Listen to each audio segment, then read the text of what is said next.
Yung video, kailangan ko yung explanation niya. Ilang sir? Ilang oras nag-charge to sir? Pag drain na drain siya? Pagka wall charger, yung 7 watts natin na DC charger, 2 to 3 hours lang. Pero yung 2 to mga 3 portable hours. natin na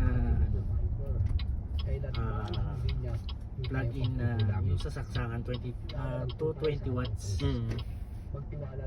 Depende yun kasi kung nagpa-fluctuate yung kuryente 8 hours to 24 hours. So mas maganda pa rin talaga yung wall charger natin. Magaang siya dyan. Magaan man. Magaan. Para siyang din ma'am, Raptor. Alam ko, ipas din to yung electronic power system. Galing na. Tsaka feeling ko ito yung cons na ito ngayon. Since pick up siya pag nag-off-road ka, yung saksakan talaga sir, unang-una no? Oh. Pero kailangan naman, pwede rin naman kasing gas.